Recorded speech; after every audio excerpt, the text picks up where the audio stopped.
होर्मुज में घिरा अमेरिका का 5वां बेड़ा, व्हाइट हाउस में आपातकाल मीटिंग। ईरान युद्ध वाकई में इतना ज्यादा खतरनाक हो चुका है जितना पहले कभी नहीं था। 39 दिन में अमेरिका और इजराइल के तूफानी, खूनी और भीषण हमलों से तबाह ईरान को लेकर दुनिया भर के एक्सपर्ट से ही मानकर चल रहे थे कि ईरान ने अमेरिका और इजराइल के सामने घुटने टेकने शुरू कर दिए हैं। 11 और 12 अप्रैल को इस्लामाबाद में हुई अमेरिका और ईरान की शांति वार्ता के बाद जिस तरह से राष्ट्रपति ट्रंप ईरान को दुनिया भर में बेइज्जत करने में जुटे थे, अब उस ईरान ने ऐसा होर्मुज हमला किया है कि पिछले 18 घंटे से ट्रंप की बोलती बंद हो गई है।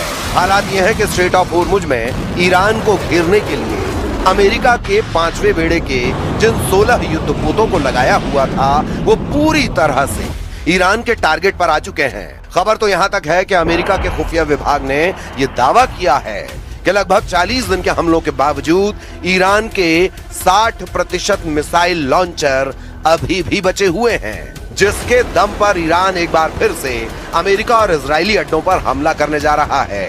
इधर इजराइल के प्रधानमंत्री नेतन्याहू ने एक ऐसा बयान दिया है जो सुनकर दुनिया हैरान रह गई है। नेतन्याहू ने दावा किया कि अगर हम ईरान पर इस वक्त हमला नहीं करते तो ईरान परमाणु बम बना लेता और इजराइल का वजूद मिटा देता। नेतन्याहू ने यह बताने की कोशिश की है कि ईरान बहुत ही खतरनाक तैयारी कर रहा था, इसीलिए उस पर हमला हुआ है। फिलहाल ईरान ने साफ कहा है कि हम होर्मुज और ईरान के परमाणु मुद्दों को लेकर अमेरिका से तब तक जंग कर सकते हैं जब तक कि हम अपने दुश्मनों को कड़वी हार नहीं दे देते। ईरान का होर्मुज हमला शुरू, घिर गया अमेरिका का 5वां बेड़ा। ताजा रिपोर्ट्स के अनुसार ईरान की रिवॉल्यूशनरी गार्ड्स यानी IRGC ने होर्मुज को फिर से पूरी तरह कंट्रोल में कर लिया है। ईरान ने धमकी देते हुए कहा कि जब तक अमेरिका ईरानी बंदरगाहों की नौसैनिक नाकेबंदी नहीं हटाता तब तक कोई भी जहाज यहाँ से गुजर नहीं पाएगा। इस वक्त अमेरिकी नौसेना के 5वें बेड़े ने ईरान के खिलाफ समंदर में 3 घेरे बना दिए हैं ताकि ईरान को घुटनों पर लाया जा सके। लेकिन ईरान ने अब ऐसा पलटवार किया है जिसकी कल्पना अमेरिका ने नहीं की थी। अमेरिकी नौसेना के 5वें बेड़े यानी 5th फ्लीट ने 13 अप्रैल 2026 से ईरान के प्रमुख बंदरगाहों जैसे बंदर अब्बास, चाबहार और बुशहर की जो घेराबंदी शुरू की थी, अमेरिका ने ईरान के तटों को 3 स्तरों में बांटा है ताकि कोई भी ईरानी जहाज बाहर न निकल सके। पहली परत आउटर रिंग, विमान वाहक पोत USS अब्राहम लिंकन और उसके स्ट्राइक ग्रुप के युद्धपोत जो लंबी दूरी की मिसाइलों और विमानों से निगरानी कर रहे हैं। दूसरी परत मिडिल रिंग, अर्ली बर्ग क्लास के गाइडेड मिसाइल डिस्ट्रॉयर्स जो किसी भी संदिग्ध हलचल को रोकने के लिए तैनात हैं। तीसरी परत कोस्टल रिंग, मानव रहित समुद्री ड्रोन और छोटे पेट्रोल वेसल्स जो सीधे ईरान के बंदरगाहों के मुहाने पर नजर रखे हुए हैं। अब ईरान ने घेराबंदी को तोड़ने के लिए अपनी पारंपरिक नौसेना के बजाय असममित रणनीति का इस्तेमाल शुरू कर दिया है। ईरान ने इस अभेद्य घेरे को तोड़ने के लिए हमले के लिए मास्टर स्ट्रोक प्लान बना लिया है, मच्छर बेड़ा। ईरान के पास हजारों की संख्या में छोटी, तेज और फुर्तीली नावें हैं। ये नावें रडार की पकड़ में नहीं आती और चट्टानी गुफाओं में छिपी रहती हैं।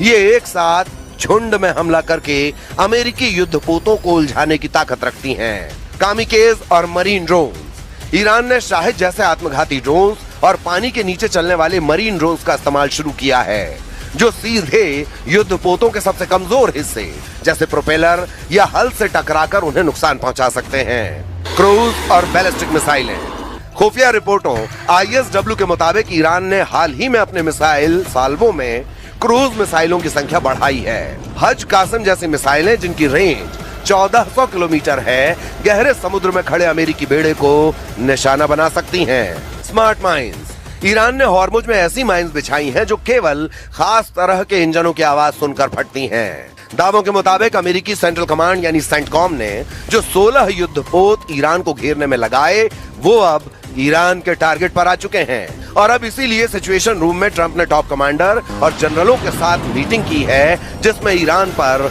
बड़े हमले की तैयारी हो रही है। 60% मिसाइल लॉन्चर से हमले को तैयार ईरान।